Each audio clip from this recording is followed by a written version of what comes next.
Welcome to this session where we are going to show you how to create a YAML file that will be used for infrastructure as code. Very basic. There are different sections that make up infrastructure as code for AWS. We're going to discuss only about resource section, which is the bare minimum that's needed to do it. Before we do that, I wanted to just share that I use Visual Code as the preferred editor because there is an extension that is available, which is called CloudFormation Linter, that will help you evaluate your YAML file. So very basic setting, quite easy to set up, and I'm gonna get started with the actual code here. So I'm gonna just type resources, because here we are defining what the resources are going to be, and I'm gonna I'm deliberately making mistakes here so that I could show how this particular lint linter for CloudFormation helps us. So then I have to define a name for the resource. I'm gonna call it my C2 instance, and I'm gonna just do a micro as the name here, and I'm gonna say what type it is. So it's AWS and EC2 instance and instance, and then we have to give it some properties, and I'm going to say image ID. So image ID is nothing more than the image that we would use when creating a Amazon machine image that we would use when we are creating something. So for example, here, when we say we want to create something, you see this here, that is an image ID. So we can grab one of these, and then use it there. So I'm going to choose that. Let's go back here. I'm going to say that's the image I'm going to use. And when I save this, automatically, this is supposed to do the linting work and shows if there was any problem. This is not the most intuitive one, but it is referring to some problem here. So I don't have indentation here. So you need to indent your code such that it's able to clearly understand. Again, let's save again, and let's clear these errors so that you could see when there's a fresh problem. So it is alluding to issues here. So dashes are not allowed here, so that's probably one of the reasons it is screaming. So I'm gonna just save, and then now it is highlighted this. This is again indentation issue if I'm not mistaken.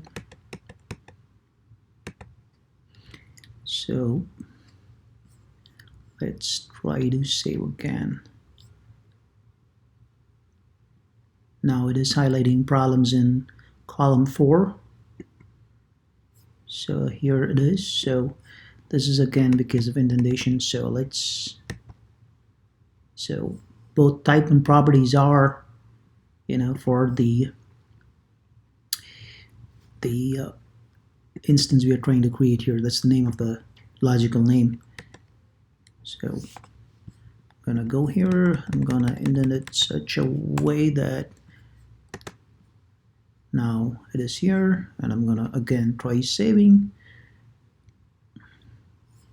So now it clearly says this instance type is not supported.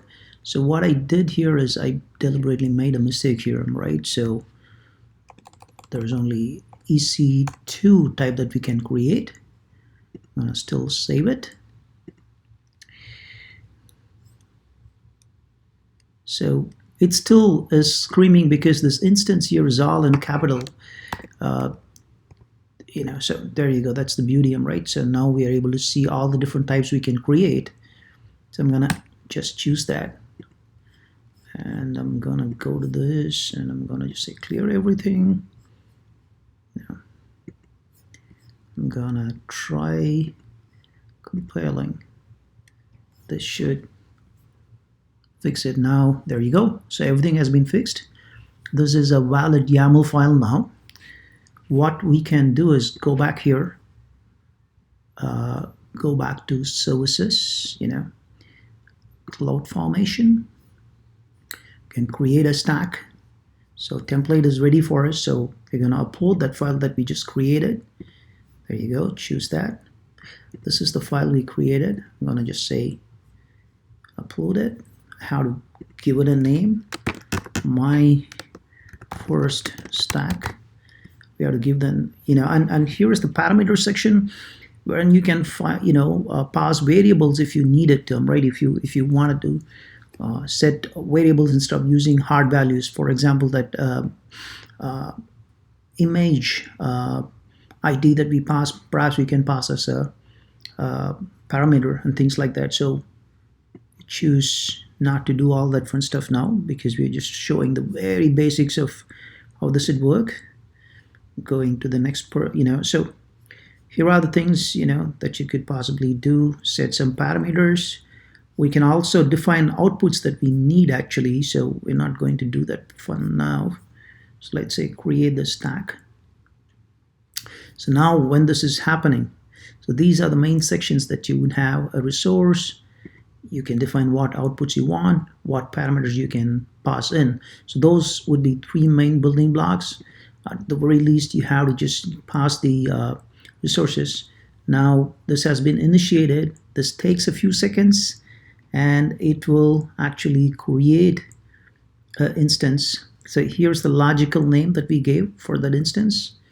There it is. Let's try refreshing. This usually takes a few seconds to do it.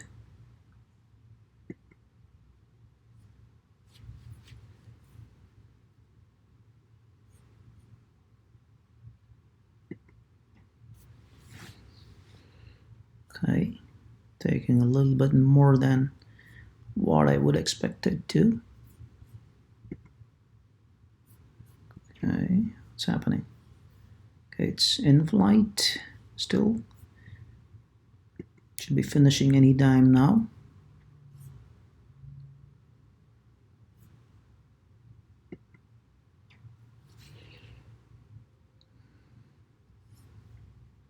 Roughly takes about 30-40 seconds usually. There you go, it finished.